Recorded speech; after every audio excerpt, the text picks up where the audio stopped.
My name is Alyssa Carter. I'm 33 years old, and I've built my career in international finance. Long hours, endless spreadsheets, boardrooms filled with people twice my age who underestimate me until I prove them wrong.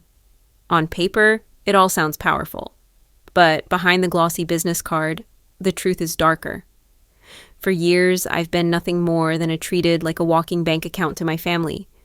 They never asked how I was doing. They only asked how much I could give.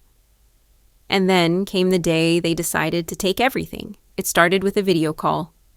I was sitting at my desk in Boston, half a world away from home, when my laptop chimed. My parents' faces filled the screen, smiling too wide, eyes sparkling in a way that immediately told me something was wrong. My mother's voice dripped with sugar, the kind she only used when she was about to crush me. "Sweetheart," she cooed, "we have the most wonderful news. You're going to be so proud of us." I froze. My father leaned in, his grin stretched unnaturally. "We figured out how to pay for Alex's wedding." My stomach tightened.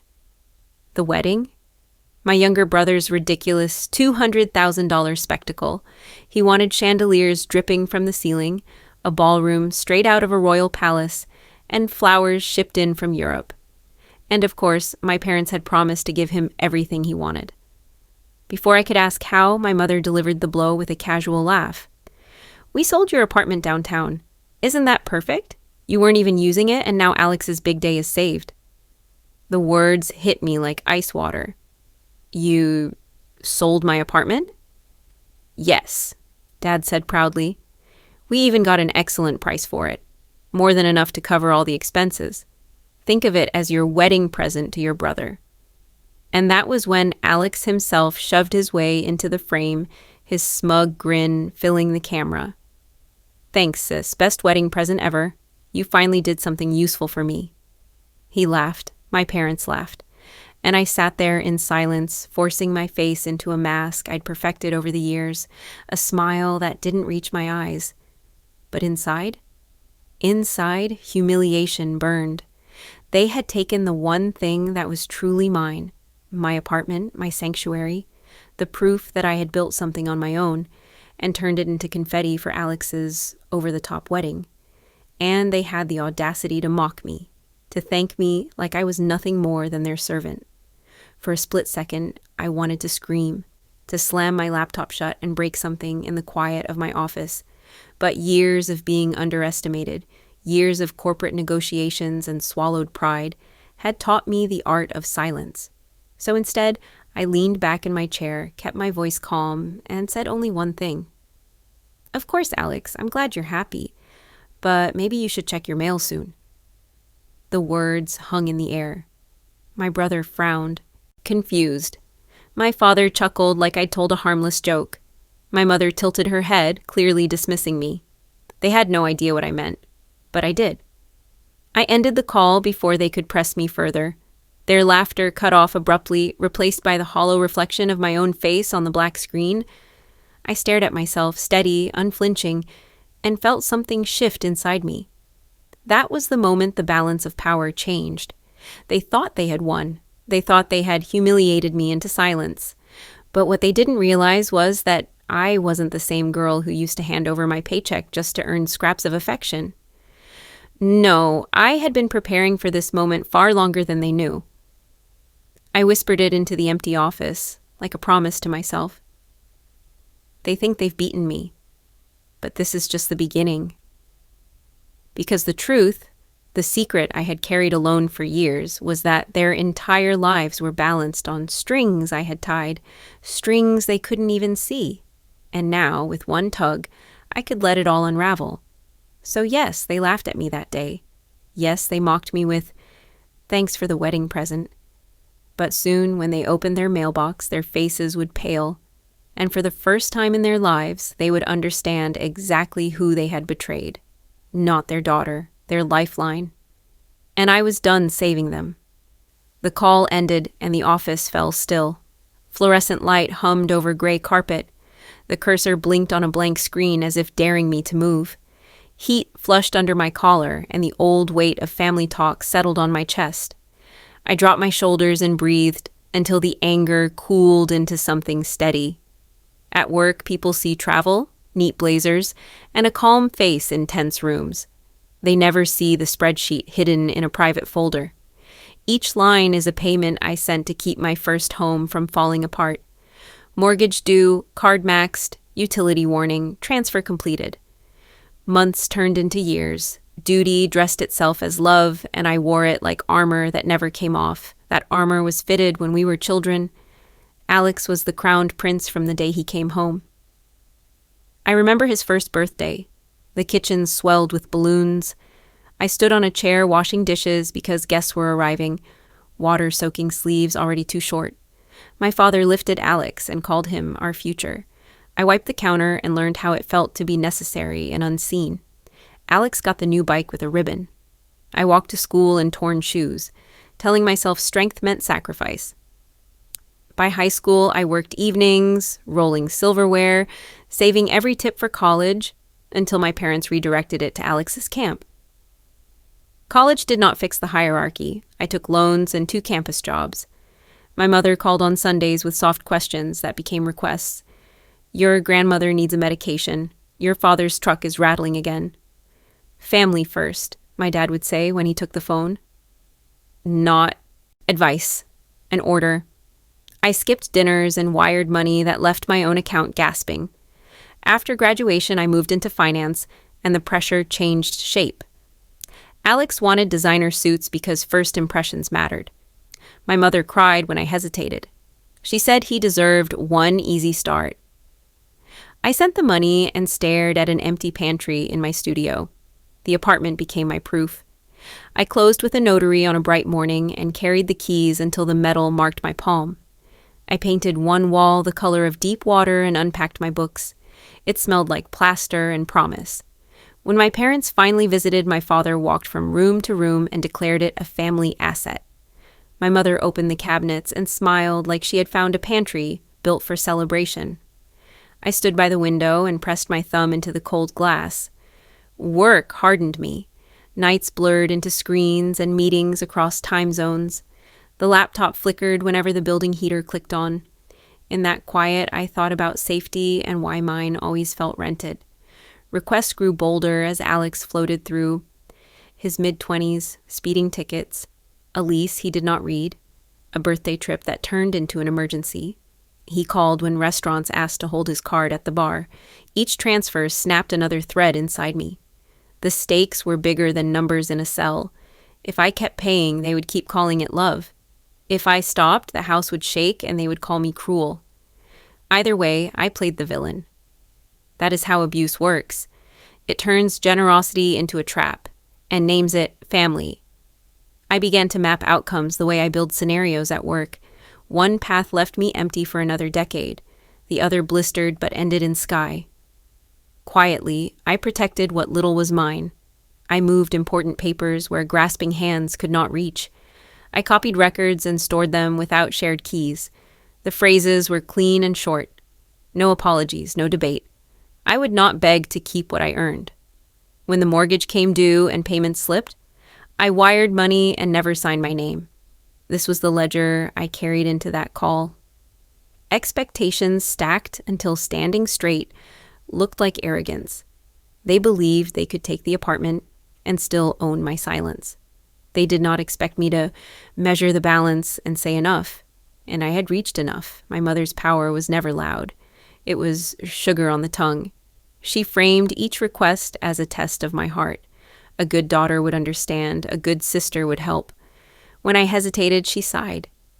By the end of the call, the transfer was pending and guilt hung like fog. My father loved mottos and used them like tools. Family first, he would say whenever numbers refused to obey hope. He praised Alex for dreaming big and called my caution small thinking. If I pushed back, he accused me of bringing work home. We are not a spreadsheet, he liked to remind me. Even as he handed me another bill that needed fixing, the apartment was the one place where their voices faded.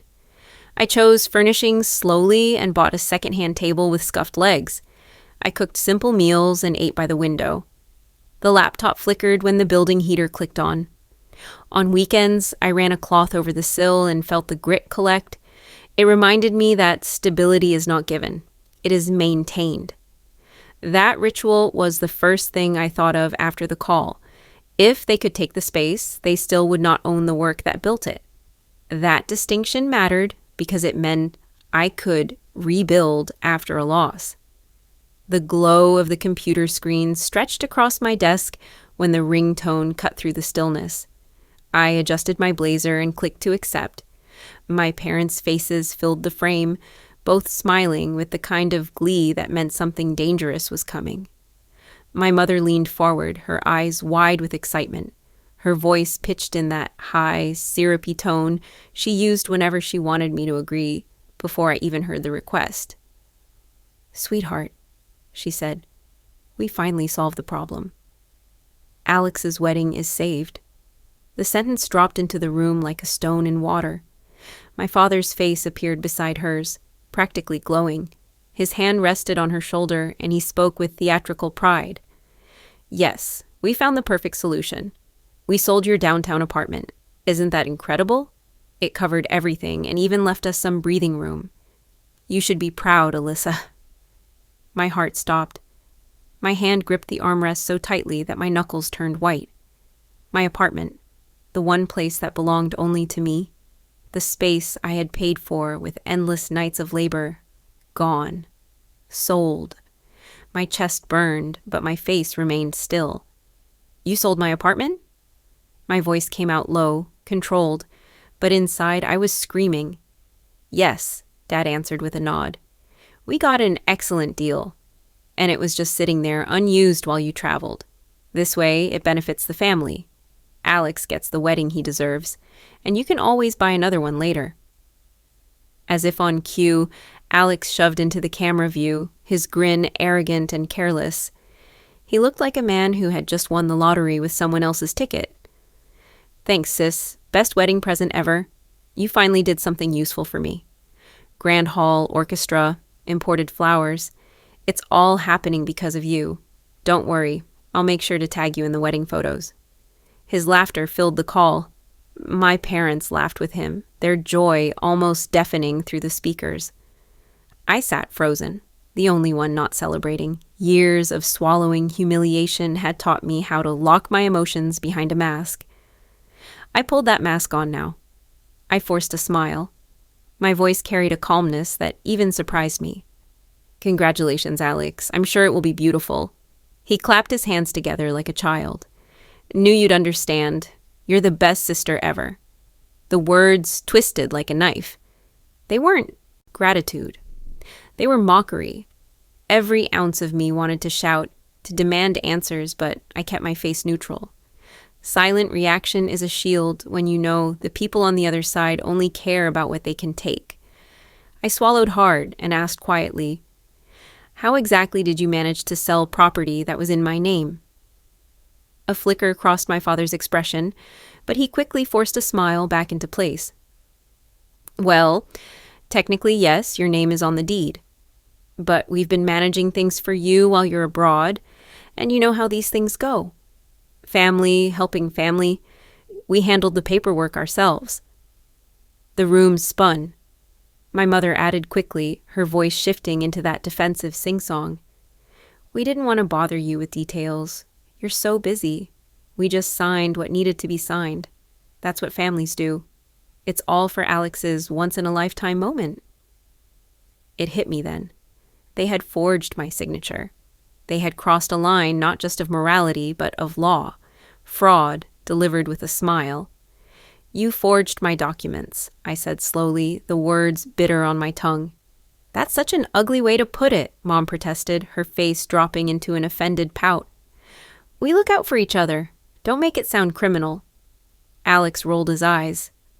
"God, Alyssa, don't be dramatic. You make plenty of money. What's the problem? You're not even here to use that apartment.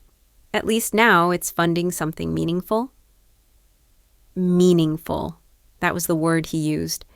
My sanctuary, my proof that I had built something alone, was apparently less meaningful than his overpriced wedding. "I've been sending money for years," I said softly, though they didn't hear the exhaustion under my tone. "And we're grateful," my father cut in quickly. This is just one more contribution, just one time, for family. I stared at their faces on the screen, not one flicker of guilt, not one shred of recognition for what they had taken from me. They looked at me as if I should clap for them, as if I should be proud of what they had done. "Say something, honey," Mom urged, her tone laced with that manipulative sweetness. "Aren't you happy for your brother?" I looked at Alex's smug grin. My lips curved upward, a smile that hid fire beneath the surface. "Of course. Congratulations." They all beamed, convinced they had played me perfectly. My father nodded with satisfaction. My mother glowed with pride, and Alex basked in victory. They thought I had accepted it. They thought I had surrendered. But deep inside, the quiet part of me whispered a different truth. They had just declared war. I disconnected before they could say another word. The silence in my office roared louder than their laughter ever could. My reflection stared back from the black screen, eyes sharp, jaw set. They believed they had beaten me. They believed they had taken everything, but they had no idea what I had prepared, no idea about the secrets I carried. I whispered it to myself, steady as stone. They think this is over. It's only the beginning. The screen went black and the office hum returned. I stared at the glass until my reflection settled into calm. I pulled my phone from the drawer and scrolled to a number I had not used in months. Rachel Kim. We shared a dorm and too many late nights. She is the attorney you call when you want the law to speak. I pressed call before doubt could stop me. She picked up on the second ring. "Alyssa, what happened?" "My parents sold my apartment to pay for Alex's $200,000 wedding." "Start at the top. How did they sell a place that should be under your name? Did you sign anything?" "Number. They said they handled the paperwork because I am busy and abroad." "Then someone forged you or pretended they had authority? Are you sure title still shows you as owner?" The heater clicked on and the laptop screen flickered. I had kept one safeguard that no one knew about. I hoped I would never need it. Now I needed it. I exhaled. "It does not show me," I said. "I moved the apartment into a private trust 2 years ago. The trustee is independent. Transfers require my written instruction. My parents have no access." Rachel let out a low breath. "You careful genius. Do you have recorded documents and certified copies?" "I do." "Digital and hard copies? Originals with the trustee?" "Then they did not just take your asset. They attempted to sell trust property without consent. That is not messy family drama. That is fraud against a legal entity. It gives us leverage." My shoulders lowered a fraction. "They called it meaningful. They told me to be proud." "They weaponized affection. We answer with proof. I need the trust agreement, the deed into trust, the recorder receipt, and anything that shows their supposed sale. Emails, texts, voicemails, timestamps matter." I opened my laptop and started a new folder. "I will send what I have. I want this clean. No scenes, no public speeches, only process." "Good," she said. "Process is a sharp blade. First, we confirm title. Then I alert the trustee. Then we notify the bank that any proceeds from a fraudulent transfer must be held. We can ask for a temporary restraining order today if you want. Judges do not enjoy forged signatures. I can swear an affidavit. Send me your template. It is in your inbox. Rotate your passwords while you are at it." I worked while we spoke. The affidavit asked for facts. I had facts. Deed into trust. Trustee contact. My lack of consent. The call where they bragged. I added a still image of their grins. Typing smoothed the tremor in my hands. "You did the right thing when you created the trust," Rachel said. "Abusers hate lines. The law requires them. This is not revenge. This is recovery." "They will call it betrayal," I said. They will call it anything that keeps flow toward them. We are not here to debate their story. We are here to shut the valve." I hit send. "Done." "Received?" she said. "The language is tight. The dates line up. I can file before close. The bank will place a hold on the funds." Relief came as air returning to my lungs. They will say I am cruel. They already decided your purpose. Let them speak. You do not have to listen. I pictured my mother's practiced smile. I pictured my father's motto that solved nothing. I pictured Alex tasting victory he did not earn. One more question, Rachel said. Has the trustee ever been contacted by your parents or by anyone on their behalf? Number. The trustee would have notified me. Only you and I know. Then the narrative is simple. No authority, no consent. Any sale is voidable. Any recipient who touched those funds did so under a cloud. The venue and the vendors will learn when payments fail. They will learn when the bank holds the money and asks for documentation. That is not your crisis to manage.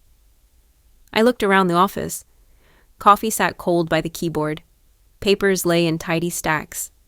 The cursor waited under my name. What comes after the hold? I asked.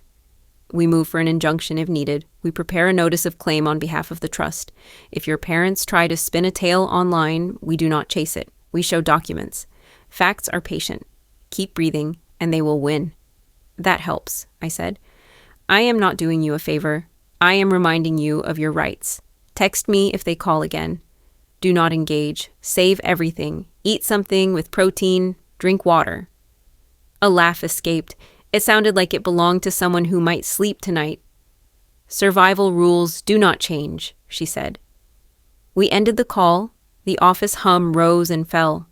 I pictured a locked door. On the other side sat people who named theft as love and expected applause. I turned the mental key and stepped back. There would be no scene. Only steps. Only signatures. Only the slow weight of the law taking shape around the truth. Rachel called within the hour. I answered on the first ring immediately. She confirmed the filing schedule. When she paused, I said there was something else she needed to know. I opened a folder I never expected to show anyone. I have been covering their shortfalls for years, I said. Mortgage payments, card balances, late fees, the note on Alex's car. Silence. I heard her typing, then a low exhale. How long? 4 years for the house, 2.5 for the cards, 18 months for the car, most transfers routed through a separate account with no family names on it. I labeled them household support to stay numb. Numb, she repeated, not generous. Generous is the story they liked. Numb kept my hand steady when I entered the amounts. Send me what you have.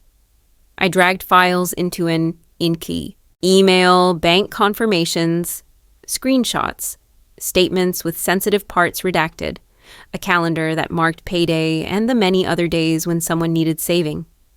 When the upload bar finished, I hit send and watched the message disappear like a stone in dark water. Rachel's voice returned. Why did you do it? I had heard that question in many forms. Usually, it arrived like a blade. This time, it sounded like someone opening a door. I let the quiet settle before I answered. To keep them from collapsing, I said, and to keep a small hope that I was loved as part of the family. The words were simple and true. I had wrapped them in logic for years and forgot the center was a child who wanted a seat at the table. She spoke softly. You built an emergency bridge and then never got off it. That is what happened. And now they tried to burn the only house you ever owned. Yes. These payments matter, she said. They show reliance and expectation. They explain motive. They explain why you are exhausted. I thought if the lights stayed on, we could be kind to each other. And did that happen? Number kindness lasted until the next bill. Another pause. You know what I have to ask next. I do. Are you ready to stop? The question hovered like a bridge with no railing. I had stood on this edge and stepped back every time. Today the wind changed. I opened the banking app and stared at the recurring transfers. Every line was a promise I never agreed to, but kept anyway. My thumb rested near the first toggle. Yes, I said. It ends now. Say it again, she said. It ends now. Then we take the steps. You cancel everything on your side. I will notify the bank that any future attempts to draw on accounts in your name or in the name of the trust are unauthorized. The trustee will send a formal letter. We will log every call and message that follows. Do not return calls. Forward them to me. Eat dinner, drink water.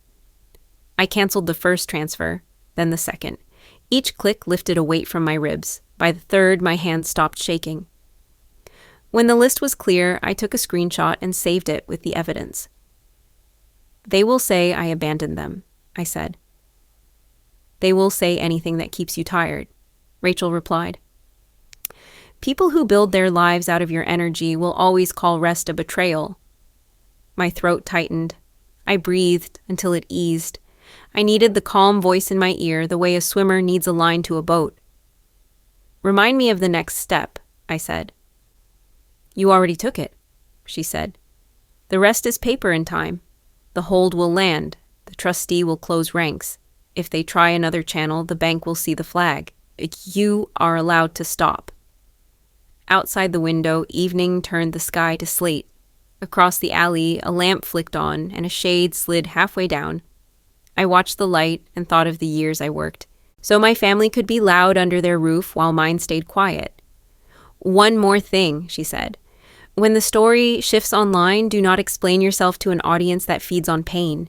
If you speak, speak to record, not to win a comment section. I understand. Good. I am proud of you for choosing a boundary with your name on it. The call ended. The office hummed.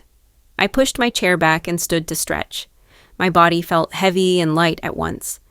I walked to the sink and filled a glass with water. The first swallow tasted like metal. The second tasted clean. I returned to the desk and opened the spreadsheet. I scrolled to the top and added a final line. Support terminated. Effective today. I saved the file and closed my eyes. Somewhere my parents were toasting victory. Somewhere Alex was describing chandeliers to a planner who believed every promise. The current still ran their way, but the valve was closed. The house might go dark. The truth was already on its way. The first sign arrived early in the morning, a sharp vibration against my desk as my phone lit up with an unfamiliar number. I let it ring until voicemail caught it. Seconds later, the same number flashed again, this time followed by a text. This is Destiny, the wedding planner. We need to talk immediately. Urgent. I read the message twice, then opened my inbox. A string of emails waited, all from her. Subject lines screamed in capital letters, payment returned, bank issue, deposit not cleared. The tone shifted with each one, from polite inquiry to full alarm. The latest read, Alyssa. We attempted to process checks for the florist and the venue. Both bounced. We are facing cancellations if funds are not verified today. My pulse stayed even. I leaned back in my chair and stared at the glow of the screen. The machine was grinding to a halt. The gears were slipping, one by one. Another email landed before I finished reading the last. The restaurant set to host the rehearsal dinner declared that without a cleared deposit, they would release the booking. The message ended curtly. We cannot risk unpaid service during peak season. Immediate payment required. The cracks were spreading faster than I anticipated. I set the phone down and reached for a pen. On a yellow pad, I wrote 3 words in neat block letters. First domino tipped. The family group chat erupted minutes later. Notifications stacked so quickly that the preview banner froze on my screen. Against instinct, I opened it. Alex. What did you do? Mom. Calm down, sweetheart. I'm sure it's just a bank delay. Dad. I'll call the manager. Don't panic. Alex. The florist says the check bounced. The venue is threatening to cancel. This is a disaster. If Alyssa doesn't fix this, I swear she'll regret it. I stared at his message. My brother, shouting into pixels, convinced that I had broken something he thought was his by right.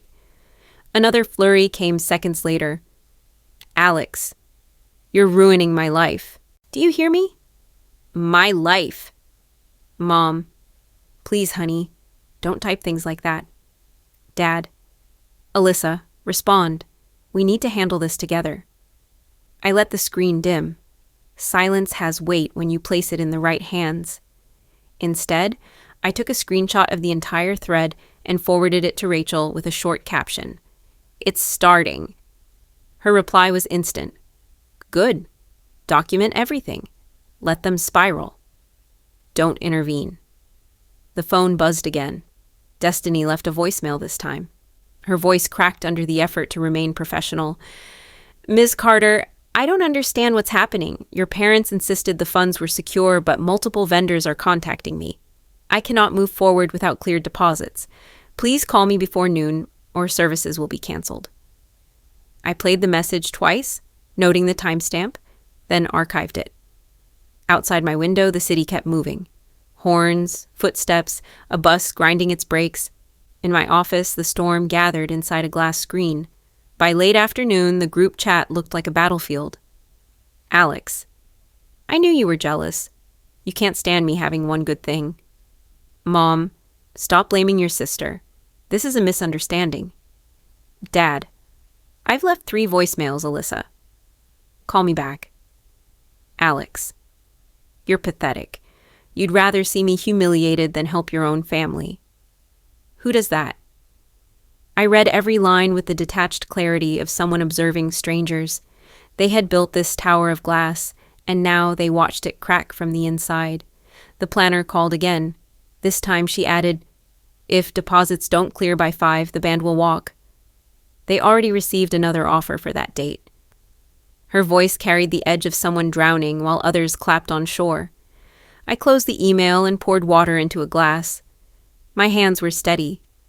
Each message that begged or threatened confirmed the same truth. The current had shifted. I no longer carried their weight. Rachel texted once more. Keep every record. Courts prefer paper trails over tears. I typed back, understood. The silence is deliberate. The day ended with a final barrage from Alex. You've destroyed everything. My wedding, my reputation, my future. If this falls apart, it's your fault. I'll never forgive you. I let the phone rest face down. His fury was loud, but beneath it lay panic. The kind that comes when the world stops cushioning every mistake. For the first time in years, I did not rush to patch a hole. I did not open my account to wire relief. I simply breathed and wrote another line on the yellow pad. The storm belongs to them. As darkness settled outside, I felt the shift settle deeper. The balance of power was no longer hidden. It played out in messages, in bounce checks, in frantic calls from people who thought control was theirs. They were learning, piece by piece, that control had never belonged to them. And this was only the beginning. By the next morning, the fallout had moved beyond private messages. I opened my phone to find Alex and his fiancée splashed across every feed. Their faces shone under chandelier light in staged photos from the engagement party. Captions oozed with pride. Countdown to our dream wedding. Nothing but perfection ahead. At first glance, it looked polished.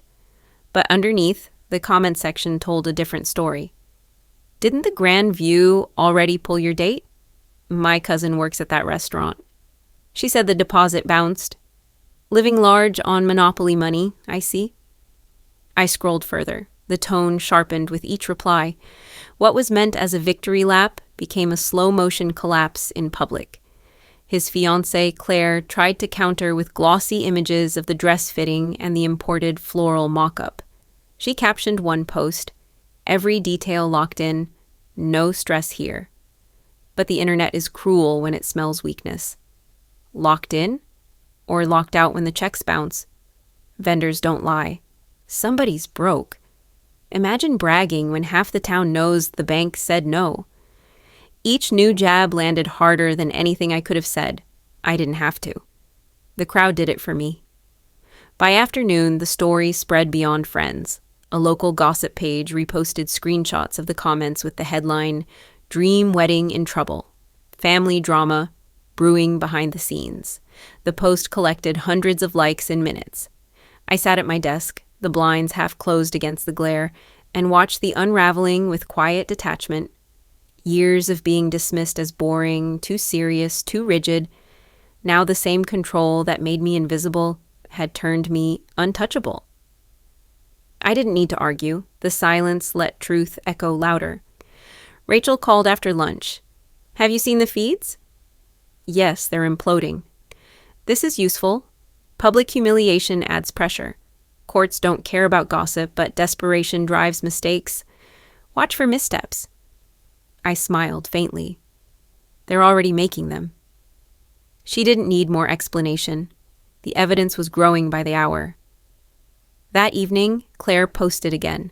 This time, it was a selfie of her hand resting on Alex's chest, the diamond ring catching the light. Her caption read, "Haters can talk. We're solid. Nothing shakes true love." The first comment under it made me pause. "Funny. My aunt works with your mom. She said your side is worried about finances. Is this wedding even happening?" Beneath it, another. "Claire, I hope you know what you're marrying into. People say his parents committed fraud for this wedding. The seed was planted. It didn't matter whether the rumors were exact. Doubt had slipped into the bride's family. Within hours, more comments piled on, many from accounts with familiar last names. Her cousins, friends of her mother. "Claire, call me. This looks messy. We don't want to be embarrassed at the church. Tell Alex to be honest. Better now than after vows." The shine dimmed in Claire's next post. She shared a filtered photo of the venue lawn, but the caption was defensive. "Ignore the noise. We're moving forward no matter what." Beneath, someone wrote, "No payment, no party." Everyone knows. I set the phone down and poured coffee into a chipped mug. The bitterness steadied me. Watching them fight shadows online while the foundation crumbled beneath them was surreal. For years, I had been the unseen scaffolding holding them upright. Now, with every bill returned, the scaffolding dissolved, and they dangled in the open.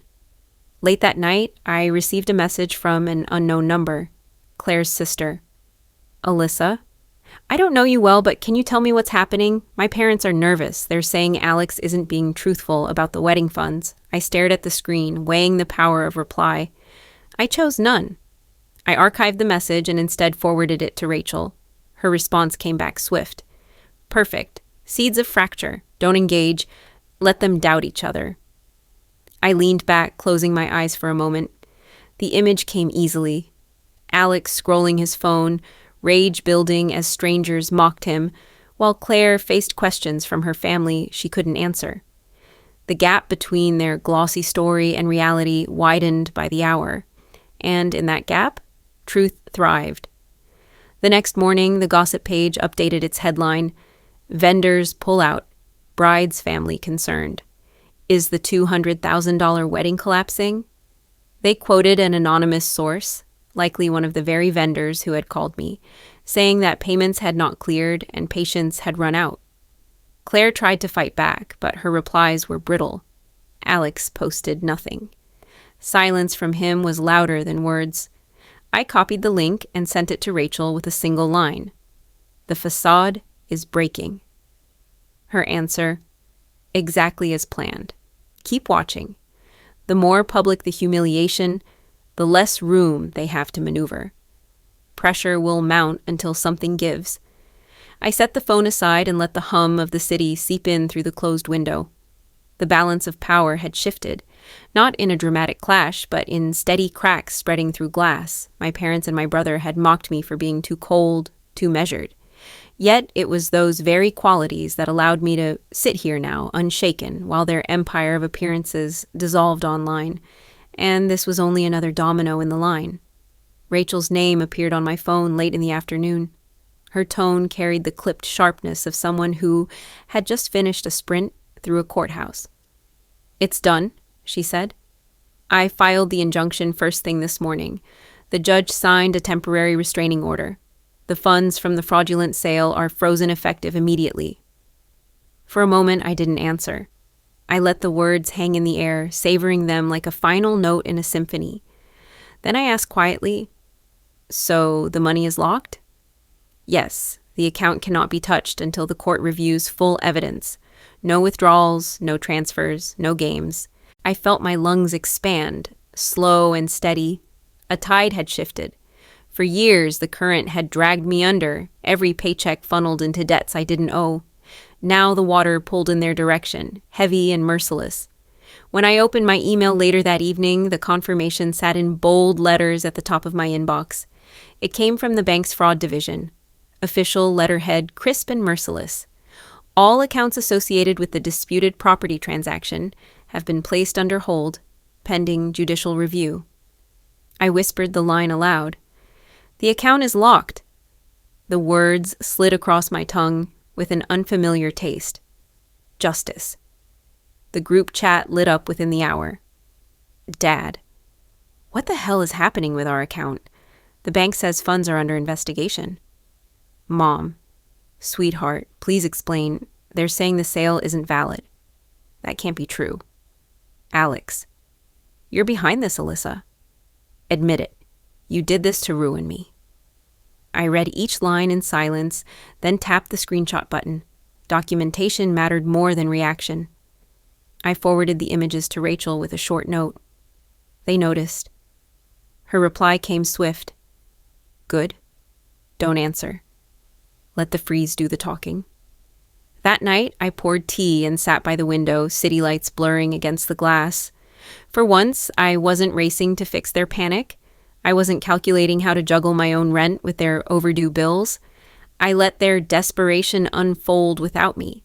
By morning, the fallout had deepened. My voicemail overflowed with messages.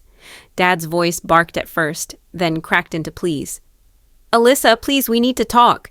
The bank says we committed fraud. That can't be right. We can clear this up if you just explain. We're family. Mom's tone wavered between denial and tears. Sweetheart, you don't understand. We only did this for Alex. Please tell them it was a misunderstanding. Please fix this before everything is destroyed.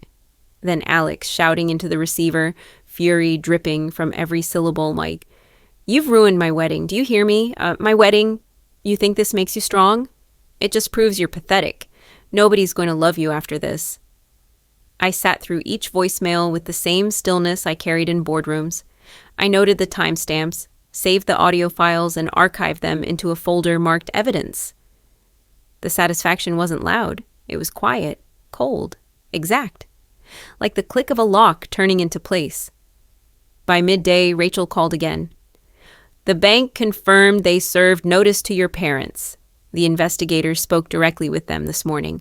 They're aware they can't touch the funds. The panic will escalate now. Let it, I answered. This is the pivot, she said. For years, you played defense. Today you took the ball. They can scream, but the law has its teeth in them now. You don't need to raise your voice, just hold your ground. I stared at the yellow legal pad where I had been. Keeping score. Under the line marked first domino tipped, I wrote in even letters, funds frozen. Later that evening, another email arrived from the bank. Attached was the official acknowledgement of the restraining order, signed by Judge Ramirez. The language was clinical, but to me it read like poetry. All proceeds of the alleged transfer shall remain inaccessible pending resolution of claims of fraud and misrepresentation. I leaned back, the hum of my computer filling the silence. My hands no longer trembled. For the first time, I wasn't reacting to their chaos. I was dictating the terms. The group chat continued to flood with accusations and pleas, but I ignored them. Instead, I sent Rachel one more screenshot with my own caption. Justice Fantasy realized. Her response was a single line. Exactly. This is what accountability feels like. I closed my eyes and breathed deep. Somewhere across town, my parents were scrambling, Alex was raging, and Claire's family was asking pointed questions none of them could answer. And me? I was sitting in the calm eye of the storm, knowing the walls were closing in. Not around me, but around them. The account was locked. The power was mine. The message arrived in the middle of the afternoon. My phone buzzed with a screenshot forwarded from Rachel, a notice of contract termination. The letterhead belonged to the venue, but the CC line caught my attention. Claire's parents. They had been notified directly. The words were simple, formal, impossible to soften. Due to unresolved payment disputes and evidence of fraudulent transfer, your booking has been canceled in full. Rachel's caption was brief. This is it. They'll have to face her family now. By evening, social media carried the rest of the story. Claire posted a single line above a photo of her engagement ring resting on a table. Some dreams are built on lies. Mine ends here. No hashtags, no smile. just the silence of a bridge collapsing. I didn't reach for the comment section. I didn't need to. I could already imagine Alex's world folding in on itself. For years, he had lived with the certainty that the universe would bend for him. Now, in a single sentence, his future snapped. The first call came less than an hour later. His name flashed across the screen. I let it ring. The voicemail icon appeared seconds later. His voice was jagged, stripped of the usual swagger. "Alyssa, answer the damn phone. Claire walked out. Her parents think we're criminals. They told her to end it before it ruins their family name. This is your fault. You're destroying me." The phone buzzed again. Another voicemail. "You think you're so smart, pulling strings behind the curtain. All you did was kill my life. You ruined the wedding. You ruined Claire. And now everyone looks at me like I'm a joke. Do you hear me?" A joke. I placed the phone face down on the desk and let his words spill into the empty room. The third message came minutes later. His anger cracked into something wetter, heavier. "Please, you don't understand. I loved her. I had everything planned. Now it's gone. Because of you. You could have fixed this, but you didn't. You just watched. You're cruel. You're heartless. You're not my sister anymore." I sat still, listening as if to an echo in a canyon. The power in silence is not just the absence of sound, it's the weight of restraint. My brother's downfall didn't need my voice to finish it.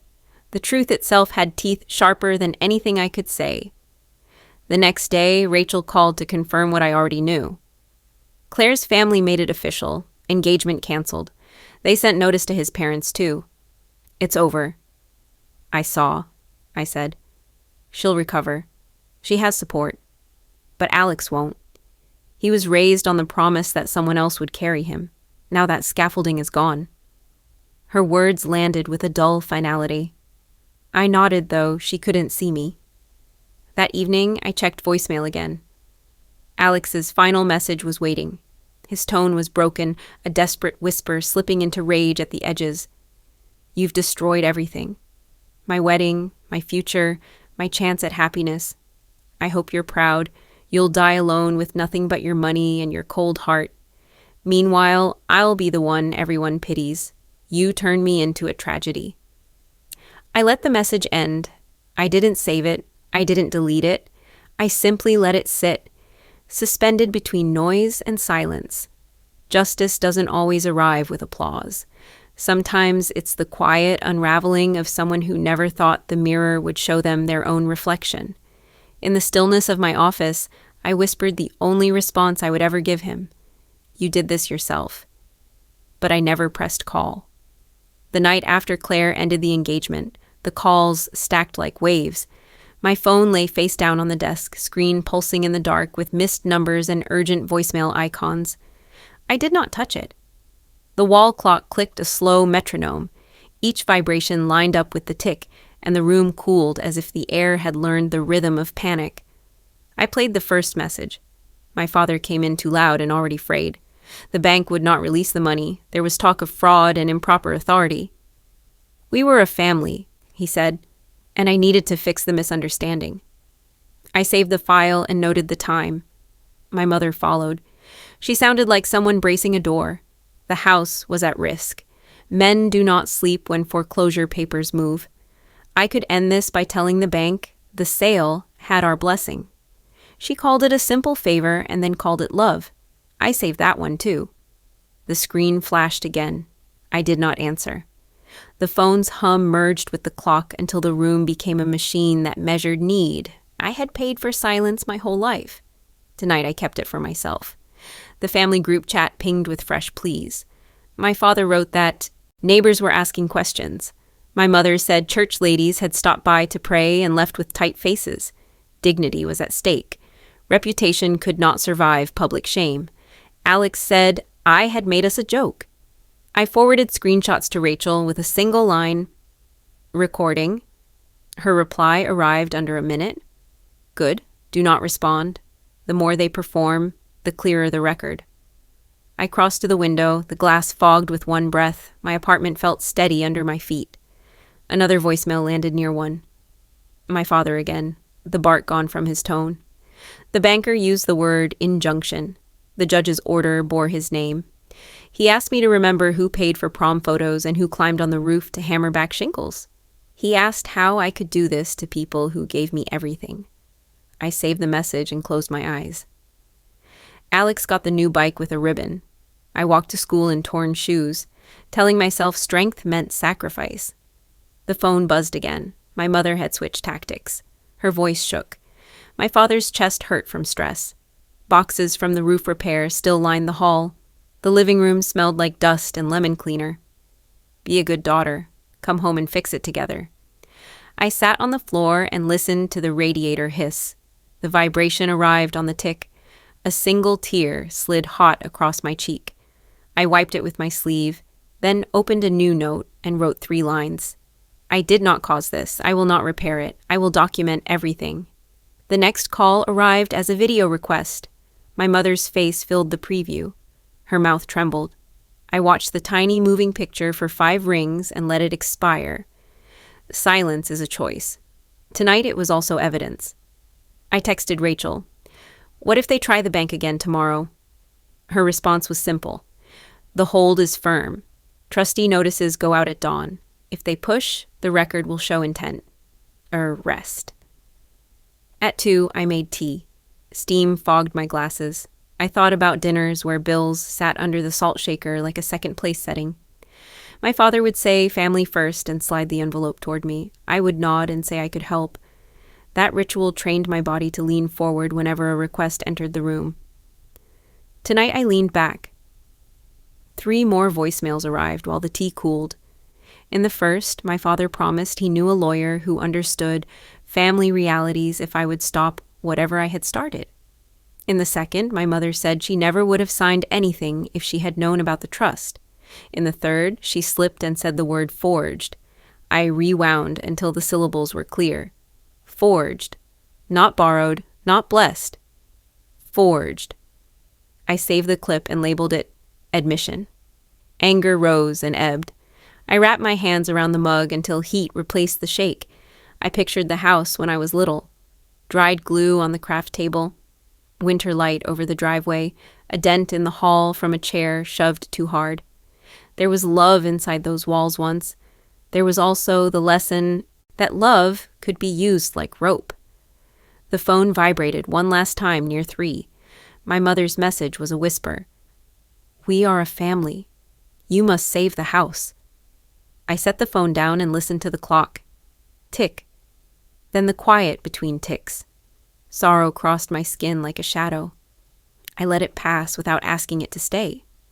I turned off the lights and lay on the couch. Through the window, the city paled at the edges. Birds found first notes on a wire. I closed my eyes and pictured a door in my mind with a key that belonged to me. I locked it.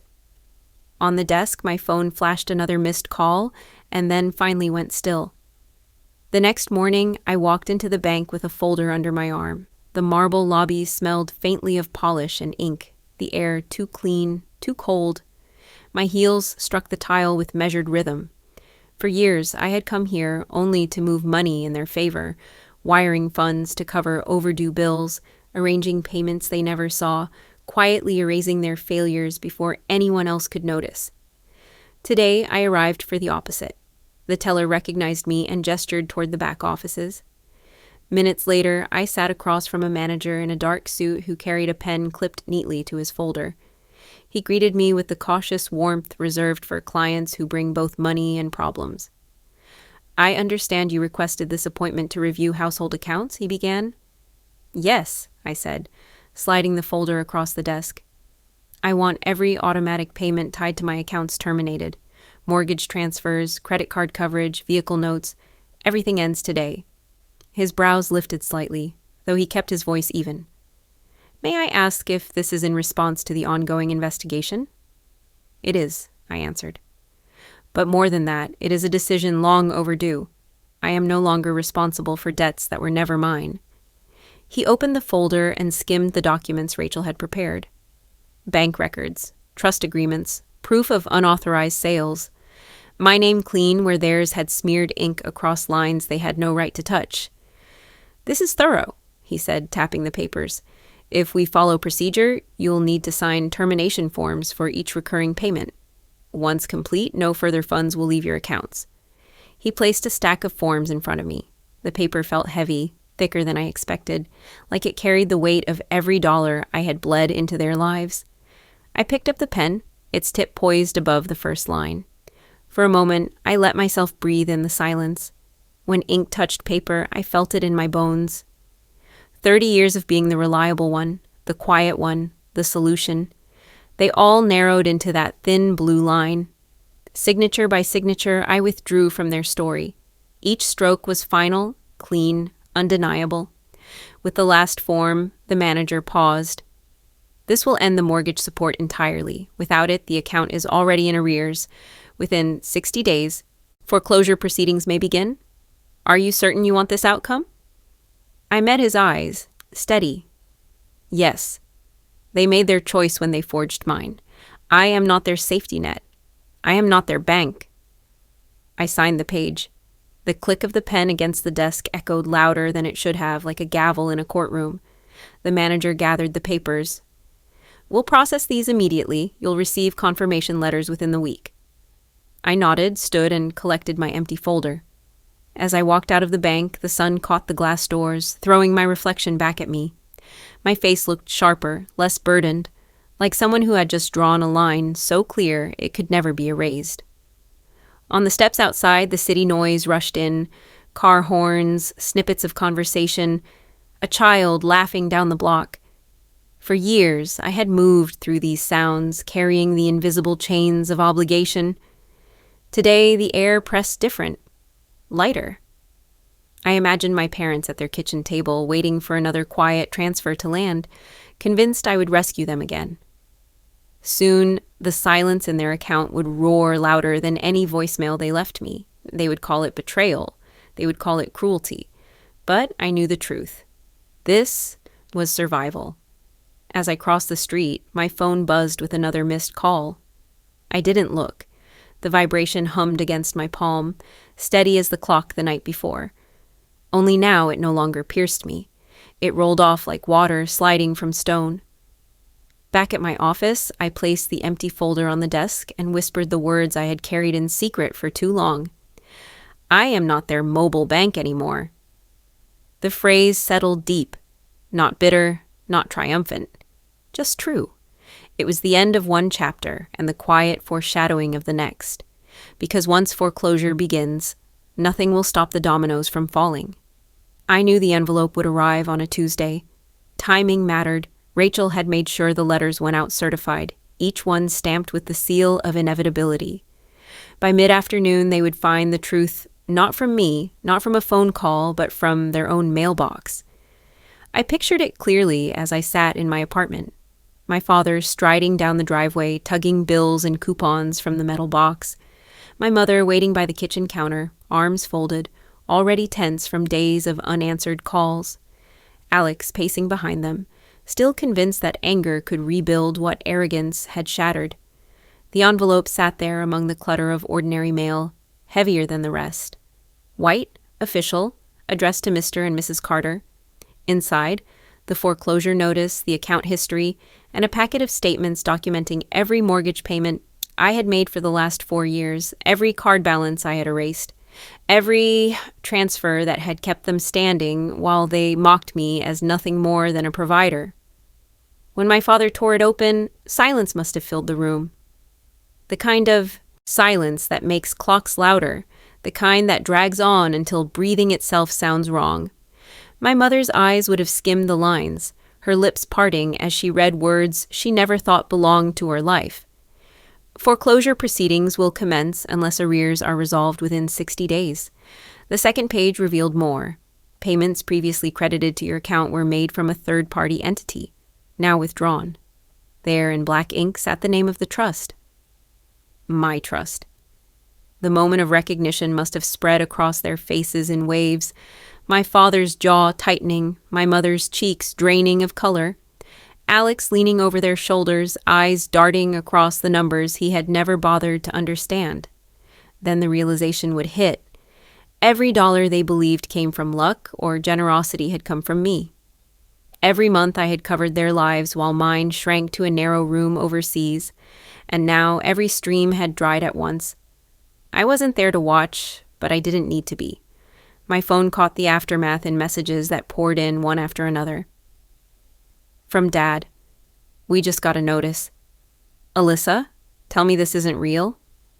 From Mom, "You paid all of this? Why wouldn't you tell us?" "Please, sweetheart, you can't do this now. We'll lose everything." From Alex, "You killed us, you ruined my wedding, and now the house too. Do you want us on the street?" I read each one in order, calm as stone. Then came the call. I let it roll to voicemail. My brother's voice ripped through, half scream, half sob. "You've destroyed us! Do you hear me? Destroyed! You've been pulling the strings this whole time, and now you cut them just to watch us fall. You didn't just cancel a wedding, Alyssa. You killed our family. You killed it." The words echoed through the quiet of my apartment. I pressed save. Another message followed from my mother. Her tone had cracked into something raw. "We didn't know. We thought some relative was helping us, some miracle. You've been the one all along. Please, Alyssa, you can't stop now. You're our daughter. Families don't abandon each other." Her voice broke on the last word. For the first time, maybe she believed it. But I sat in the dark, the blinds drawn, listening without answering. My phone's vibration rattled against the wood desk, merging with the steady tick of the wall clock. The rhythm felt like a dirge, a requiem for 3 decades of sacrifice. I imagined them again. My father slumping into his chair, the notice trembling in his hand. My mother dropping onto the couch, whispering blame and prayer all at once. Alex throwing the envelope down, shouting, "She's killed us! She's killed us all!" And in that frozen living room, the truth stood taller than any of them. They had killed themselves the moment they decided my name on a deed was theirs to steal. The silence I held now wasn't weakness, it was the only justice left. Let them sit with the weight of what they'd lost. Let them feel the emptiness I had carried for years. I looked at my reflection in the darkened window, my face calm, voice steady as I whispered the line that had waited all this time. "Check your own mail." And miles away when they did, the house of cards finally collapsed. The screen lit up with another incoming video call. I almost ignored it, but something in me wanted to see their faces. I pressed accept. My parents appeared, huddled together at the kitchen table. The envelope still sat open between them, papers scattered like broken glass. My mother's eyes were swollen, her mascara smudged into shadows. My father's shoulders sagged, no trace of the proud voice that once barked orders about family first. "Alyssa," my mother whispered, her voice raw. "Please, sweetheart, you have to help us. We're going to lose the house." Her words cracked in the middle, a plea pulled from somewhere deeper than pride. My father added, his tone low and beaten, "We can't do this without you. We need you. We'll fix it, I swear. Just don't let them take our home." I studied them in silence, letting their desperation fill the screen. Years ago, I would have rushed to reassure them, already calculating what I could sell, what I could give up. But the tremor that once lived in my hands was gone. My breath stayed even. "You say you'll lose the house," I said quietly. "But you already lost me. You lost me the day you sold my apartment behind my back." My father flinched. My mother shook her head as if denial could erase ink. "It was a mistake, Alyssa. We were blinded by Alex's wedding, by wanting to give him everything. We didn't think—" "That's the problem," I cut in. "You didn't think about me, not once.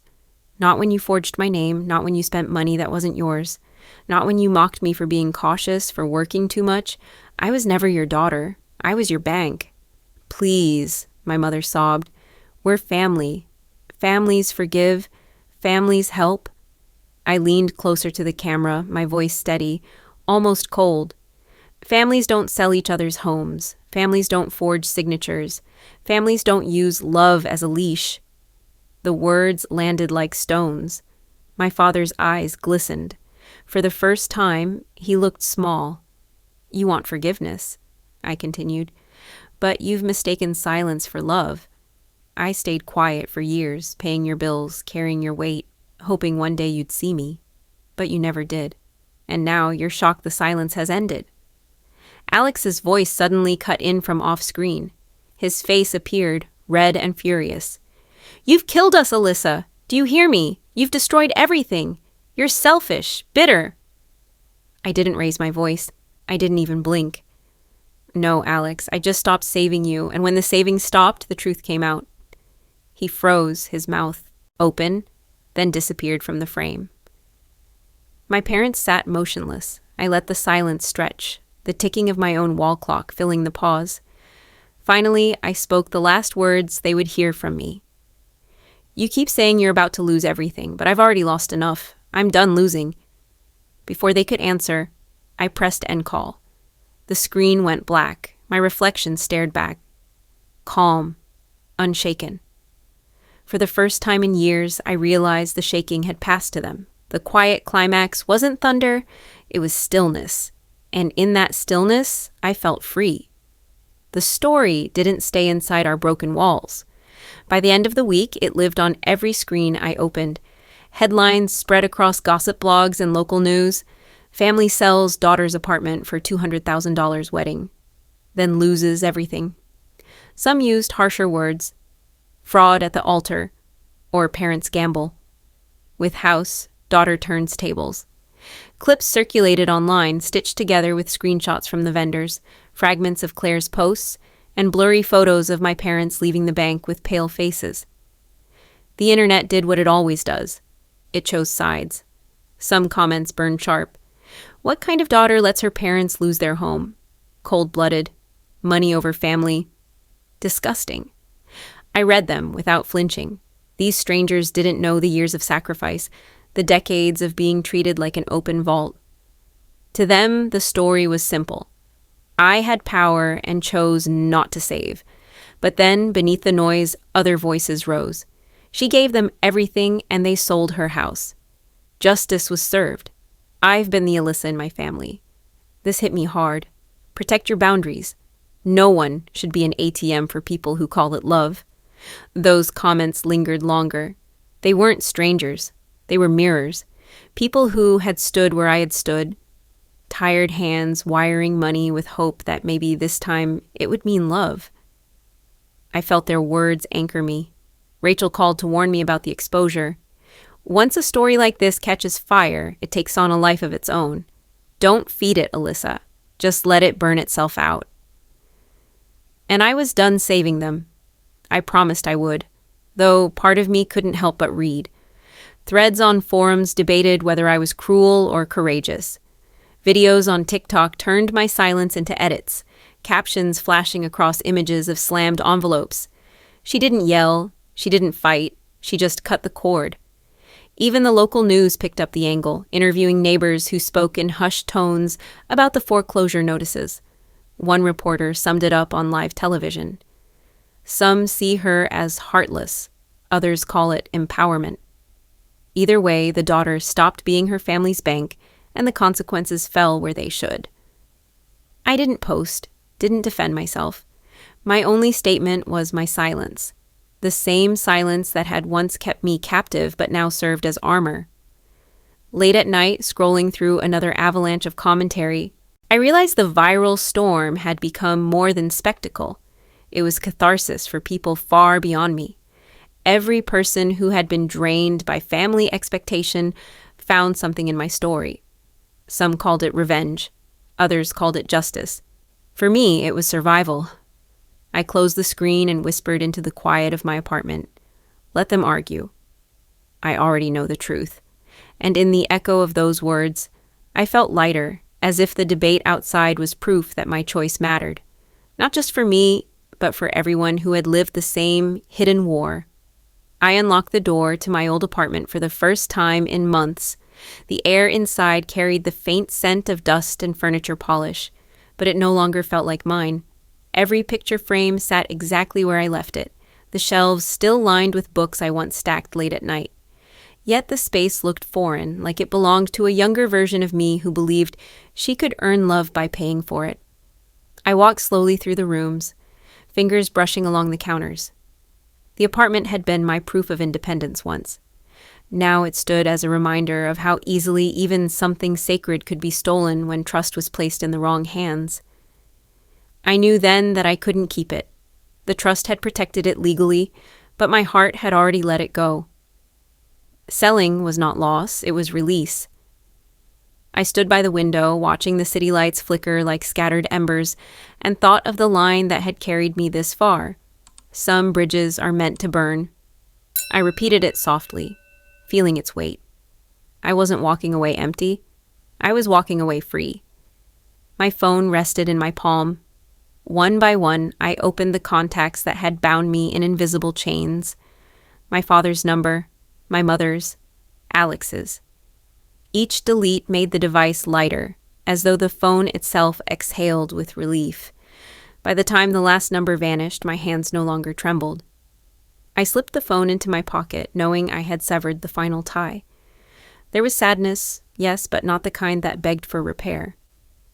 This was a quiet acceptance, a bittersweet acknowledgement that I could love my family from a distance while refusing to be consumed by them. My future no longer revolved around saving people determined to drown. My future was mine to build, one free of forged signatures, late-night pleas, and debts that never belonged to me. As I closed the door behind me, I imagined a life not defined by obligation but by choice. A new city, perhaps. Work that challenged me without bleeding me dry. Friendships built on respect instead of need. A home I could walk into without fearing who might try to take it. And before we say goodbye, I want to ask you something. Where are you watching from? Is it a quiet morning with a warm cup of coffee, or a late night where stories like this keep you company? Tell me in the comments. I promise every word is read with gratitude. If this story touched your heart, consider subscribing. Not only to hear more stories like this, but to join a community that still believes in kindness, healing, and second chances. Thank you for spending this time with me. Wherever you are, I hope you carry this story with you. And remember, sometimes the miracle doesn't knock on your door. It waits quietly until you're ready to open your heart. Take care. We'll meet again in the next story.